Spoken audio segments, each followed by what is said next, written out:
First up is Cassandra Olson, and then next will be Nelda Munoz.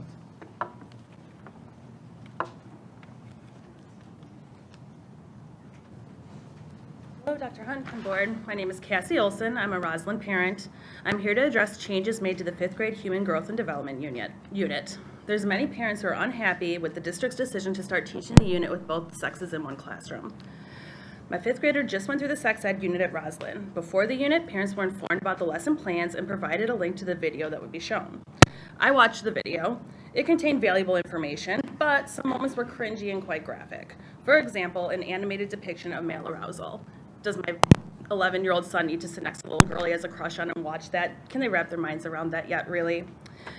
Before the unit began, parents were invited to a Zoom call to address their questions. Parents raised concerns about watching the video in a co-ed setting. They saw value in the content, but didn't find it appropriate to be shown in a combined sex setting. These are sensitive and embarrassing subjects for a lot of young students. I emailed Mr. Kirk to address my concerns about mixing the students, especially for the video portion of the lesson. Mr. Kirk told me I could opt my child out of the unit or of the video. Mr. Kirk pointed out in both the Zoom call and the emailed response that he sent me that Roslyn was the last school to begin teaching the unit in a mixed setting.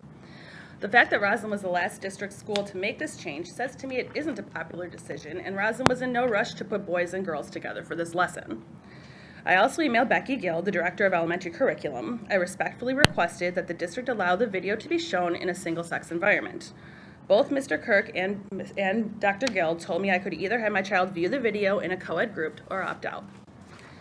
I'd also like to know why the district keeps emphasizing that the change to teaching sex ed in a co-ed classroom came after a rep from Lurie Children's made a presentation at a curriculum development meeting. If you search gender on Lurie's website, it's clear they have a radical agenda that many parents do not support. What hard facts or data did this representative provide that shows you it is beneficial to a majority of these young children, 10 and 11-year-olds, to be exposed to these topics in a co-ed classroom? Additionally, I want to confirm that 220 will not be adopting the radical sex ed that Illinois is trying to shove down our children's throats with SB 818. It's my understanding that since we already have sex ed curriculum in place, we have local control and can stick with our current curriculum. At the last board meeting, State Rep McLaughlin sent a liaison to confirm our local control. Let's make sure to exercise that control. Thank you.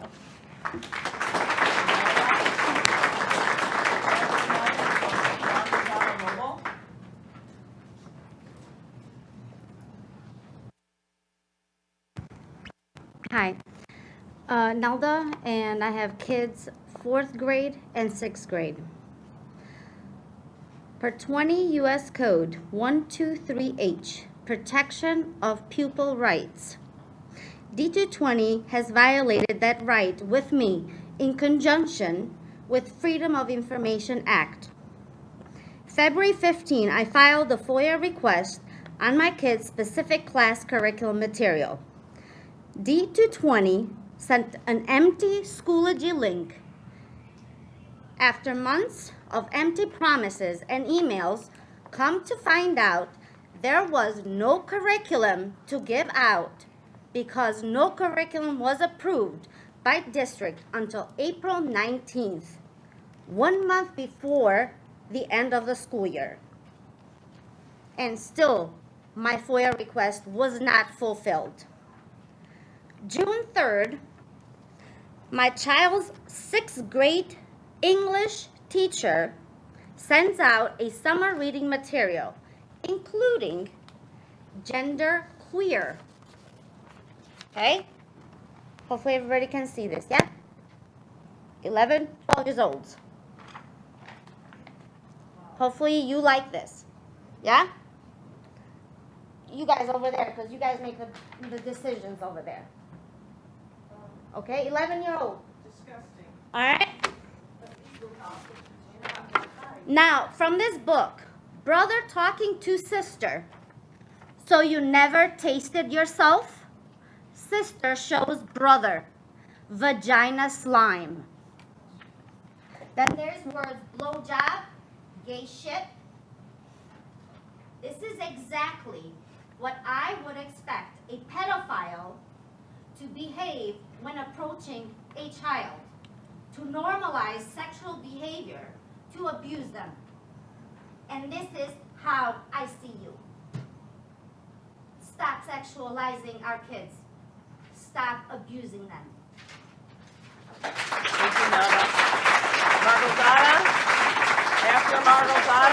Sylvia Coleman. I'm not calling the names again. If you guys can't hear me, that's the way it is. Thank you, Margaret.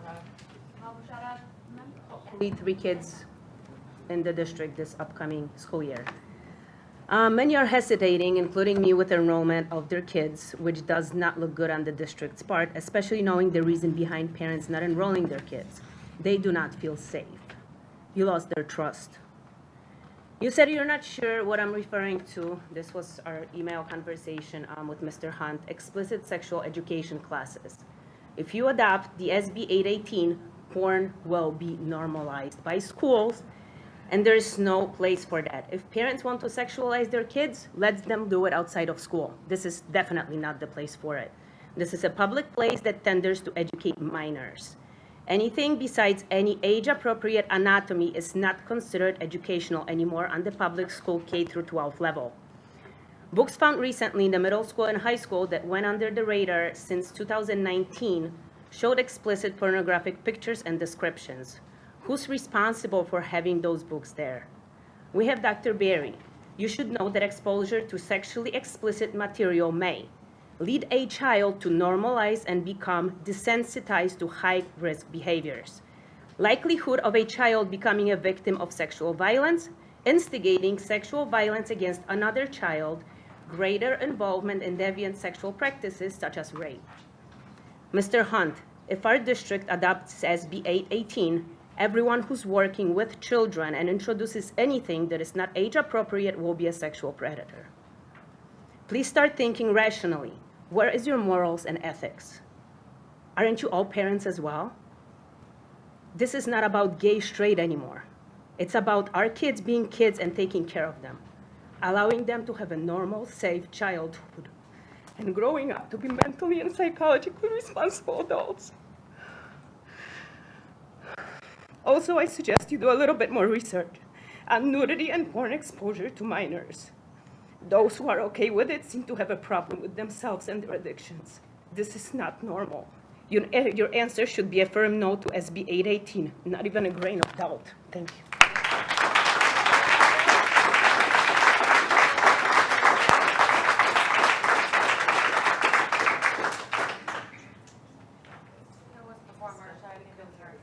Okay, I've asked you guys not to delay the meeting. I asked you not to do that. You're delaying the meeting by clapping. You can stand up and show your support. Sylvia Tolman, then Marsha McCleary is after that.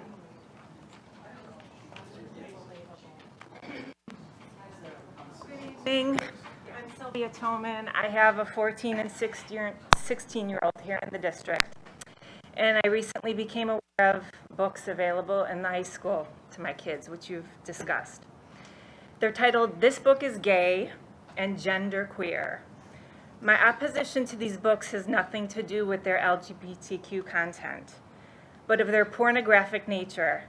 They discuss in detail how 2 men can pleasure each other, how to give a proper hand job, and a comic book cartoon demonstrating masturbation and oral sex between men. These books have mature content that is considered R-rated, and I consider it X-rated. And I would be just as upset if these books with these pornographic images had heterosexual content as well. Perhaps that's in our school library, I don't know. So children's brains have not developed enough psychologically or emotionally to fully interpret this mature only for adult content. Research has shown that exposure to pornography can impair a child's developing brain, social interactions, emotional skills, as well as impulse control issues up until their mid-20s. Our school libraries are not public libraries. Schools are supposed to be safe environments for our kids. This pornographic content has no place in our schools. Our younger than 17 age kids can't go see an R-rated movie on their own, nor should they be allowed to check out these books without parental consent. Why are these books even in our school libraries? Because they're award-winning? Well, they're not age appropriate, and that's what we need in our schools. And who's responsible for putting these books into our schools so our kids have access to them? Speaking at the high school level, I would like to see a system in place where parental consent is required to check out books that would be considered R-rated. And this needs to be a simple process for a parent to do. We moved to Barrington in 2008 because of its conservative family values and D220's reputation of academic excellence. I send my It's an extension of the home environment in which they're raised. No parent would willingly send their children to school knowing that it's not a safe place for them physically, socially, or emotionally. Yet my kids have access to pornography in school. The sexualization of our children needs to stop. We need to preserve their childhood innocence. Please do better than this, D220, please, because I'm losing trust in you. Thank you, Sylvia. Marcia, and thank you for standing. After Marcia will be Jerry Ewald. Hi, I'm Marcia McClary. I have 5 children, 4 of which attend D220 schools, longtime resident and previous BHS graduate. So I am not aware of any federal or state laws requiring D220 to share what I would call adult content with our students, so this is a completely local decision, which is different than a lot of things we've talked to you guys about the last 2 years. In these cases, pornography shown to students needs to be remedied immediately, in my opinion, and I think the community has shown up and showed you that clearly. And what I did this weekend, I listened to the book, This Book is Gay, and again, same thing. I don't care if it's heterosexual or gay or whatever. The content in that book, 2 full chapters, are explicit content, and it should be pulled immediately. Our children have access to this stuff on ebooks. It's completely inappropriate. I'm passing out a packet of information, including the list of the 3 books at issue, a copy of the page of this book with explicit content, post showing that even Facebook, crazy, removed the censored content, it censored the book content of another book found at BHS. And we have a fact sheet about harmful effects of pornography, and my 2 emails asking for resolution to this issue, as well as incorporating age-appropriate content as a core belief in District 220 is something I think we should stand up for. I don't care if the other districts are doing this. I don't care towards the books and materials. We need to show age-appropriate content to our children and stand up for them and protect them from this stuff. And here are some of the harmful effects of this pornography. A 2014 study found increased pornography linked to decreased brain matter. Research shows child or teens' exposure to violent pornography can impair their brain's social interactions and emotional skills. We're doing so much to help with SEL, and then we're going to allow them to see these things freely. And I know most of you have religious beliefs that do not support this. They do not. And that is protecting our diversity initiatives too, is to allow the parents to decide what content these kids see. We choose every day not to have R-rated movies for our 14-year-olds sometimes because it's not appropriate. I don't care how many awards they've won. It doesn't really matter. And it says by age 10, 32% of children have been exposed to pornography, and the average first exposure of internet pornography is 12. And a lot of that is coming now through the schools and the devices the kids are using through schools. I will pass this out to you so you can see it. But I really appreciate your immediate response to this, and I'm thrilled the community is showing up on this issue. Thank you. Thanks, Marcia. Jerry? After Jerry will be Tom Eman. Jerry Ewald, father of 4. I have 3 in the Barrington 220 school district. And look, great discussions here, and it's I can imagine it's got to be very hard for you guys to sit here and go through this, right? I find myself sitting in the seat, my stomach's getting very upset, right? It's hard to sit here and listen to what is being taught to our kids, right? So as a parent and a father, I'm not angry, I'm saddened, right? I'm saddened that we've gotten to this point, that we've allowed this type of stuff to come into the school instead of allowing the parents to teach their kids, right? So somehow we've got it in our mind that we've given you the right and the ability to teach our kids what should be taught at home. And so that's got to be hard for you to realize we got to this point, but you guys have a decision and an opportunity to reverse that, right? To bring that back and put it back in the hands of the parents. So I just spoke as a father, So now I'm going to speak as a pastor, right? And Sandra, you started off by saying a quote from Dalai Lama that talked about love and kindness, and I couldn't agree with you more. I mean, that's extremely important, all this stuff. So when I quote from the Bible, I do it in the same way. And I look at all of you because you have the decision in your hands to stop this and reverse this, right? And what Jesus says is that for anyone that causes a child to stumble or sin, it would be better for that person to have a millstone tied around their neck and thrown into the ocean, right? This is how serious God, our Creator, is about what you guys are doing, right? And I'm not saying it's you guys because you're stuck. I shouldn't say that. You guys are in a difficult situation. You're being pushed up from the government and from the state, but you have the ability to stand up and say no, right? If our Creator is telling us that what is happening to our kids is one of the worst form of punishment that you can actually receive, then you have an opportunity to reverse that. And I implore you, right? You will stand before your Creator one day, and you will have to give an account for what you have done. And we need to make sure that we are protecting our kids. And that burden falls on you right now. Thank you. Thank you. And then Nick, yes, oh. Thank you. Tom Eamon, parent of 6 in the district, high school, Prairie, countryside. Not going to rehash what has all just been discussed. I think Sylvia, Marcia, and Jerry just summarized it really well.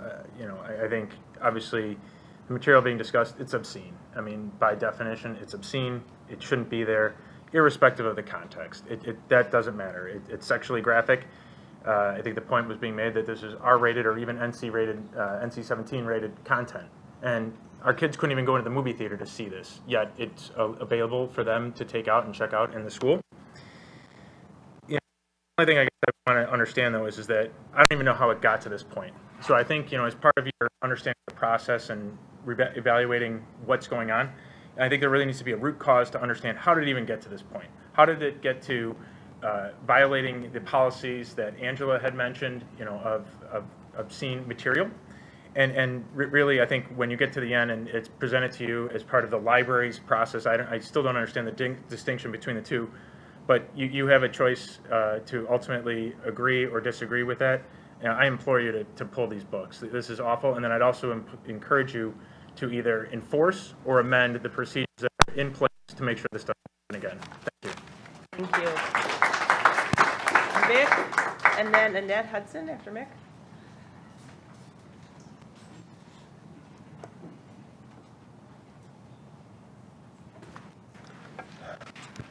My name is Michael Gasso, but my friends call me Mick. I am a retired Barrington 220 teacher, but here tonight representing the Illinois Family Institute. IFI is a faith-based organization that is pro-life, pro-marriage, that is, marriage between one man and one woman. I'm also here as someone who cares deeply about the students in this district. A year ago, my life and that of my family's was changed forever when my daughter, who was 9 months pregnant, was rushed to the hospital when she didn't feel her baby moving, only to be told that her daughter, my granddaughter, Levitt Rose, had died and gone to heaven. As we tried to comprehend God's plan and heal in the weeks that followed, I was told that if I went back to work in August, it would help me as my job required the greatest concentration, and I would not think so much about the ordeal that we had just faced. I was told that because I was one of the 2 driver's ed teachers at Barrington High School across the street. And as my family needed me, I also saw the need for God, to work for God and against the radical woke agenda in the state-run schools. And after 13 years, I submitted my resignation and retired as I could not go back to the indoctrination of students I was already beginning to see. I resigned to be with my family because I saw what was on the horizon with comprehensive sex ed and Illinois Senate Bill 818, where children as young as kindergartners would be subjected to the filth, the lies, and the mind-altering agenda of this state. You will not find anti-biblical agenda in schools like Classical Consortium Academy here in town or at their second campus at Winnetka Bible Church. Yes, even parents at the so-called prestigious New Trier District are fed up, like many of you are, with the indoctrination, the filth in state-run schools. Nor will you find it at any of the campuses of Pastor Randy Bland's Families of Faith Academy, who also hopes to start a school here as soon as the building is found. Parents everywhere are saying enough is enough, and their precious children deserve better. What you will not see on the reading list at CCA or Pastor Bland's school is what's been discussed so often tonight. A book like Gender Queer, a book that depicts sexually explicit images that Mom Kathy May in Texas said got her sick and disgusted, and it should disgust you too. If you were to show that book to a child on the street, you would be arrested for disseminating obscene material and accused of pedophilia. These books should not be in any library in this district. I gave many of you here the scores from both Station and Prairie Middle Schools, and you can see the terrible scores and the money being spent. The district is failing you in so many ways. Parents and grandparents, how can you trust a school board that allows such filth like gender queer to be given to children? The school board that will not tell you if teachers will be gender affirming and asking for the right to opt out of comprehensive sex ed that they are offering is not enough. Just having it here shows that they are grooming and the indoctrination this district is perpetrating on your children, all in the names of acceptance and diversity. How sick. Thank you, Mick.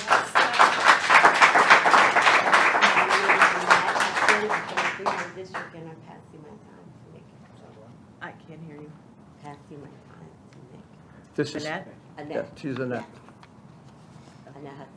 Please fit. Thank you, Annette.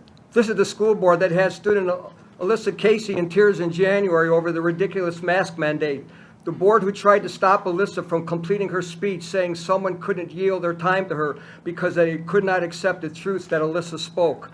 As Alyssa cried over the mask mandate and what it was doing to her and how she was worried about kids in younger grades, I thought of Pastor Randy Bland's schools where we got to see the smiles on kids' faces all the time. What the governor and this board did was nothing short of abusive, and the mental anguish it caused is totally heartbreaking. But exiting public schools is not enough unless you have resources for your children. Ladies and gentlemen, and yes, there are only two genders, regardless of your religious background, whether you are a single-parent household or whatever your circumstances are. There are excellent alternatives to public schools. From the principal approach school, which I just toured in Virginia, to micro schools like the one starting in Virginia, or homeschool co-ops, and homeschooling is taking off like crazy, as witnessed by the number of people at the Illinois Homeschool Conference that I was just at Olivet Nazarene University in Bourbonnais, Illinois. Please see me or call me to find out which one of these is right for your family. Just as I stepped on the brake thousands of times to keep my students out of harm's way, I am here because I want to protect the young people from the indoctrination that's taking place. My kids, the kids in this district, my grandkids, all of them, young kids are so impressionable, and I also want parents to know about the resources that are available to have them exit state-run schools.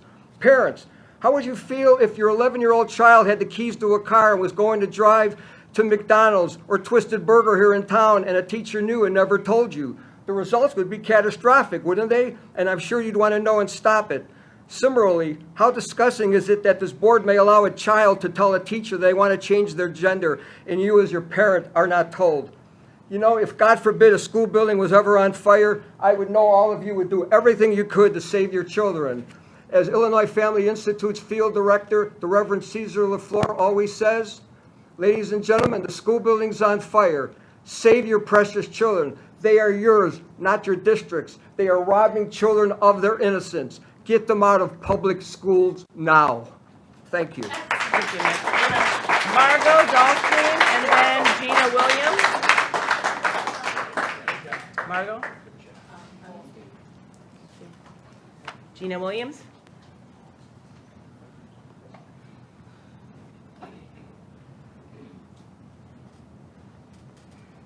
Evening, I'm Gina Williams. I have 3 kids in D220 in elementary, middle, and soon to be high school.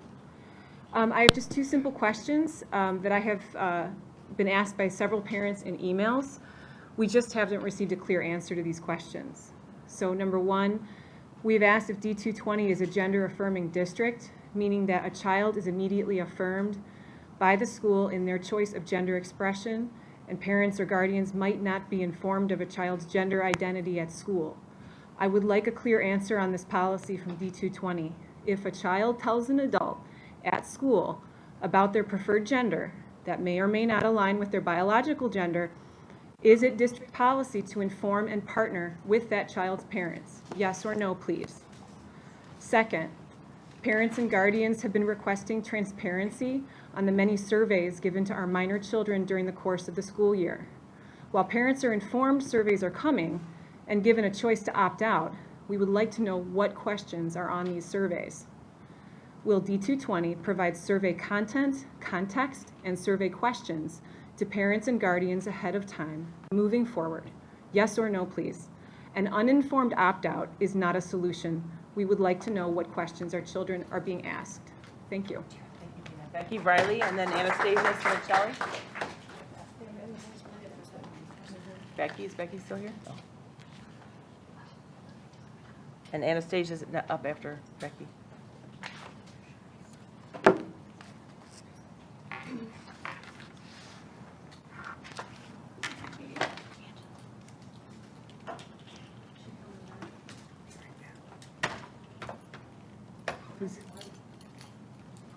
Please go ahead. Want to hear this? Folks, you know me. My name is Becky Riley. I have 2 kids in the district. Hello, Dr. Hunt. Hello, board members. Good to see you. I'm here to talk about the adult content. Just make sure there are no kids in the room. Just quick show of hands. Who thinks that the book Genderqueer is appropriate for high school age kids? Anyone in high school? Who thinks it's appropriate for that? Anyone in the room?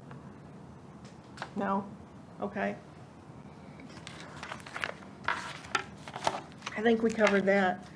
I think most everyone here tonight is here for the same purpose, to protect our kids. I think that's why we have to address the porn issue in our schools. I'm holding up a graphic display. I'm holding up a picture of something that's in our schools. It's porn. The content.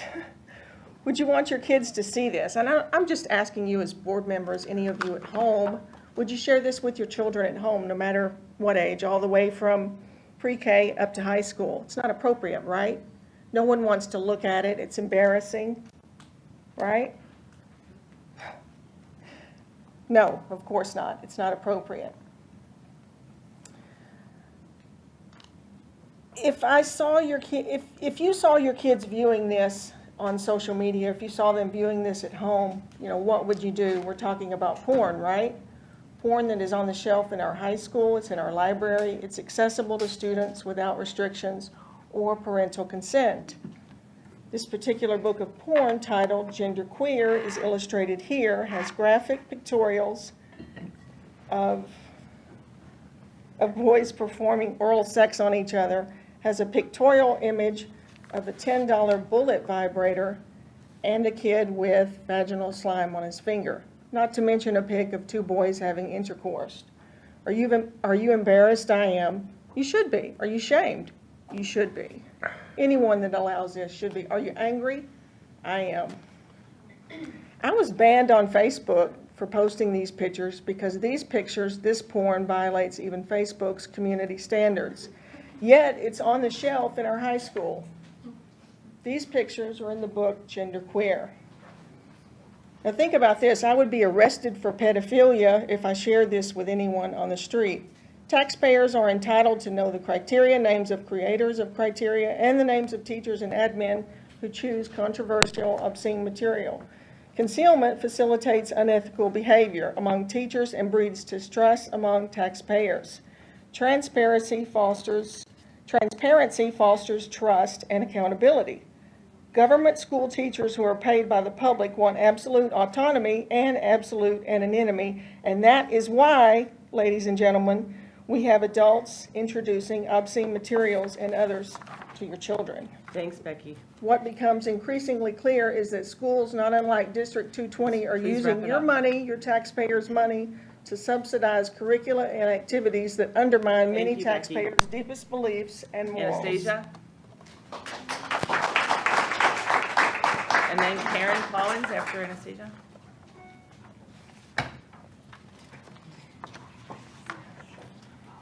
Hi, I'm Anastasia. I have 2 children in the district, ages 8 and 10. I'm here again to express my concerns about the inappropriate material and indoctrination in our district. I have mentioned this before in person. I've also emailed. I've been in discussions with a lot of the other parents, both in person and in our private groups.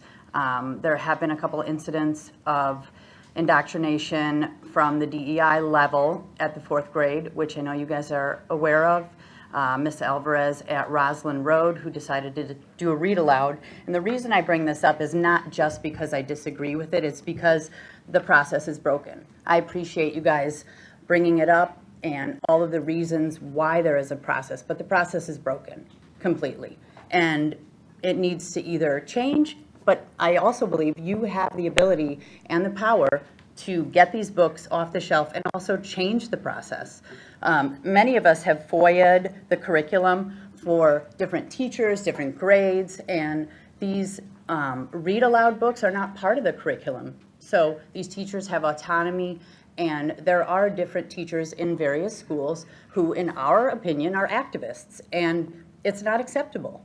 So we obviously have a list of those people who we agree and disagree with, and a lot of that falls under racism, and I know that your DEI has mentioned Ibram Kendi, seems to be an idol of his, yet he's an activist and a racist himself. So those books don't belong in our schools either. They glorify criminals and drug addicts. So on the topic of the sexually explicit books in our middle schools and high schools, if you do a simple search in our online library catalog, you will find 25 books, multiple pages worth. So that's hundreds of books on the topic of gender transitioning and sex. If you do a search on vapes, you get 3 books, 3. And all 3 of those books talk about the dangers of vaping. How many books do you think out of those hundreds on gender change talk about the dangers of it? How many? None. We are upwards in the 95th percentile of children up to age 18 who regret gender reassignment surgery and puberty blockers. But there is no danger book about gender in the library. That's a serious problem. So tell me what you think about that. I know I'm running out of time, but on August 1st, ISB, I guess, is coming out with guidelines on SB 818, and it just seems like this is a cop-out, and coincidentally, it's right before school starts, right? Well, you guys have a choice, and you have to say no to 818. Thank you. Thank you. Karen? After Karen is Rosanna. Hi, my name is Karen Klawans, and I have a recent graduate from Barrington High School. I have emailed all of you multiple and many times over the past 2 years, and I'm usually not a public speaker, as this is my first time coming before and speaking tonight on a subject I feel so passionate about many. So my question to all of you this evening is, where do you stand? I hope you stand with what is best for children. That is why many of you have run to become school board members. As a parent, it is our duty to defend and protect our children.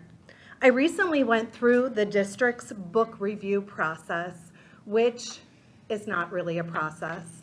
I was the first process that I went through with the administrator who guided me through it. He had never been through the book process himself, as he stated to me in emails. I have emailed your board last November. 5 months later, I've received 2 replies from 2 of you. That is extremely disappointing. And what does that tell us as community members? I'm not really sure why my questions haven't been answered, so I'm here tonight to seek some answers. And I hope somebody will give me some written response, as I have requested many times. What is the district's policy and procedures that are in place for parents to restrict access to questionable material? Are there forms, opt-out procedures, request letters? What's in place and where can we find them? Has the board approved any new sexual education standards by the state or national? When will the public be informed on these decisions? Hopefully not the week of school. I understand that all schools are required to teach sex ed. However, the most recent amendments allow for each individual school district to determine whether to teach these topics or not. Where does District 220 stand? Are you going to adopt these recent amendments? The sexualization of school curriculum is not welcomed here. If some of the materials, as stated before, I showed somebody outside in the public, I would be arrested and brought up on charges. Once a child is exposed to sexual content, there is no going backwards. Their brain development is not capable of handling and processing sexual content. So I ask you again, where do you stand? And I will put all of my questions in another email to follow up from tonight, which I hope to get a written response from. Thank you. Thank you. Rosanna? And then Ben? Hi, my name is Rosanna Klusmeyer. I have 2 children in the district, aged 9 and 11. My husband and I moved here from the city 9 years ago in hope of finding good quality education. I feel like I'm living in the twilight zone. I do not know what is going on. Having moved here from the UK and speaking to my family back home, they are shocked. And do you know what they say? Only in America. Schools and school libraries need to be safe environments for students. You have moral and legal obligations to protect our children from this type of exposure. This is not about inclusivity. It's not about gay, straight, any of that. This is porn, no question about it. No one can argue this. And it doesn't just stop here in the school libraries. My biggest concern is we need to know that teachers are not exposing our children to these beliefs in the classroom during read-alouds. Sexual orientations, political views should not be shared by teachers. Knowing that certain teachers in our district have gone off curriculum to share their feelings and personal beliefs is wrong, and those teachers need to be reprimanded and called out. This needs to never happen again. A process needs to be established, and it needs to be across all schools in our district. As many have said, research shows that a child or teen's exposure to pornography cannot be reversed. Once it's seen, it can never be unseen. Or ever undo the effects or damage caused. This needs to be fixed immediately. There's absolutely no excuse for these types of book recommendations in our schools. Schools need to stop focusing on social issue and group identity achievement. This is where this is coming from, and refocus on what is important, what our schools are intended for, student learning and individual achievement, period. Parents, don't just think this will not affect your child because you know them. This will affect your child just because this will change society as we know it. It doesn't just stop with our children. Thank you. Ben and then Christy Johnson. Good evening, Ben Klusmeyer. I've got 2 kids in the district. Appreciate your all's time. You know, coming out of this, we're 2 years out of COVID, and I'm at a school board talking about pornography. I don't even know what to do with this. It's like Twilight Zone, right? I mean, this is what we're talking about. The community of Barrington that has so much to offer, such a great history, and we're sitting in here talking about pornography. Because that's what it is. That's exactly what it is. Should we start serving alcohol? Should we start letting the kids smoke in the bathrooms, in class? Like, come on, guys. We have lost the plot. And, you know, I sit here tonight and I listen to words like adult content. It's more mature. I saw some of the pictures, but I want to understand the full book and the content. Is there really anything else to understand? I mean, there's not, guys. Again, regardless of what side political you sit on, this is pure wrong. This just has to go there. You know, and I appreciate policies and procedures. I'm well versed in those, but you know, it frankly sounds like a cop-out. You know, my girls are my life, as is my wife. For them to be exposed to that, that's my job. That's my job to explain the birds and the bees, not yours. Your job is to get back and educate them.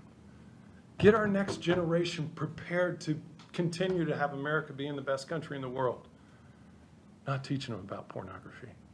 So, I mean, you guys really got to think about that. But I appreciate your efforts. I appreciate your dedication to the community. All of that is great. This one isn't. So thanks for your time. Thank you. Christy Johnson and then Rachel.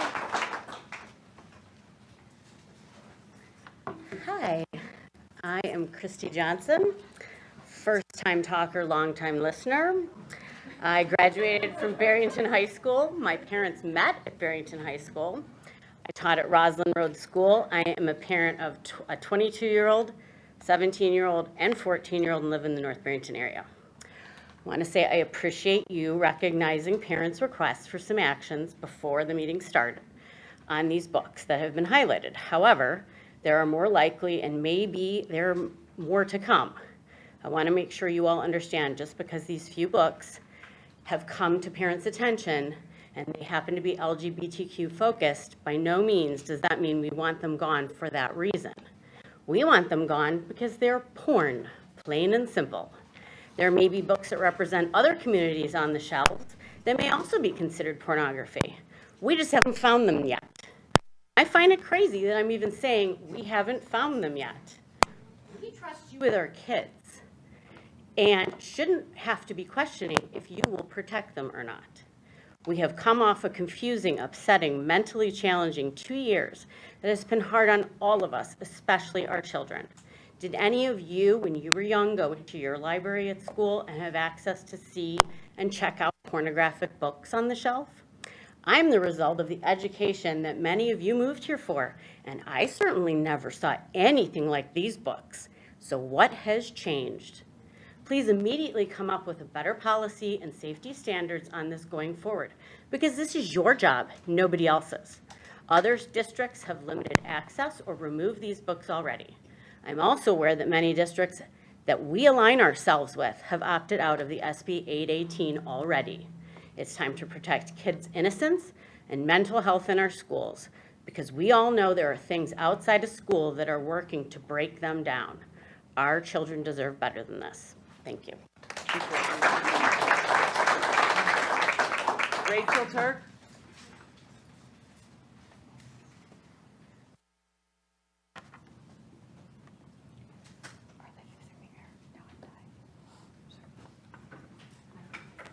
Good evening. My name is Rachel Turk, and I've had 2 boys graduate from BHS and a girl going to BHS in the fall as a freshman. Thank you, Dr. Hunt, for explaining the policies. If I understand it correctly, the books in question are not part of NED 220 curriculum. One thing the last speaker just said that caught my attention, that when she said, "This is your job, nobody else's." I take issue with that. The American Library Association has for decades taken the term parental authority very seriously. Parental authority is the right and the responsibility of parents, and only parents, to restrict materials to make sure it's appropriate for their children, and only their children.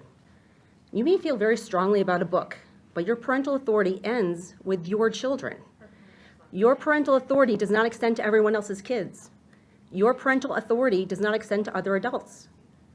Freedom is the choice for people to decide for themselves how best to raise their children. I might agree with some of the points made here this evening, but I want to decide for myself. I do not appreciate other people deciding to ban books on my behalf. It seems like the policy Angela outlined and the review process Dr. Hunt outlined should be sufficient. I know this is a large group here and people are very passionate, but I hope the board endeavors to find a way to both protect our students' First Amendment rights, our parents' First Amendment rights, while also reviewing the material to see if it meets any of the standards for obscene material. Thank you. That concludes public comment.